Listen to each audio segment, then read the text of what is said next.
Leonardo Del Vecchio ha sempre guardato oltre e lo ha fatto anche quando sapeva che se ne sarebbe dovuto andare.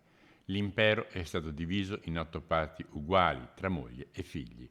Nel suo testamento, aperto presso lo studio Zabban Notari di Milano, il tycoon dell'occhiale ha infatti definito la composizione dell'azionariato di Delfin, la cassaforte lussemburghese del gruppo, che detiene il 32% di Essilo Luxottica, il 26% del polo immobiliare Covivio, il 19,2% di Mediobanca e il 9,82% di Generali.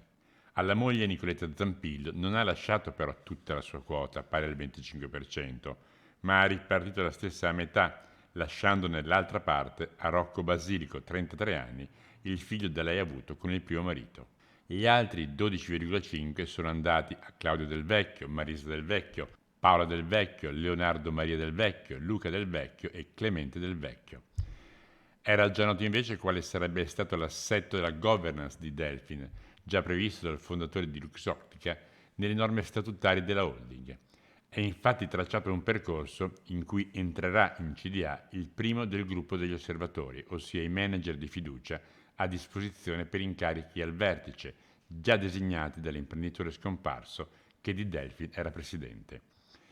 Il nome non è ancora noto, ma si pensa possa trattarsi di Francesco Milleri, amministratore delegato di Essilor Luxottica, che ha già preso il posto di Del Vecchio alla presidenza del gruppo di lenti d'occhiali.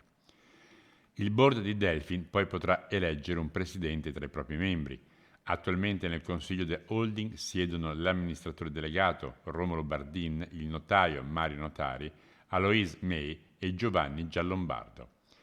Del Vecchio avrebbe stabilito che la famiglia resti fuori dalla vita delle aziende, limitandosi al ruolo di azionista. Un manager lo puoi sempre licenziare, anche se costa caro. Un figlio no, era infatti uno dei suoi motti.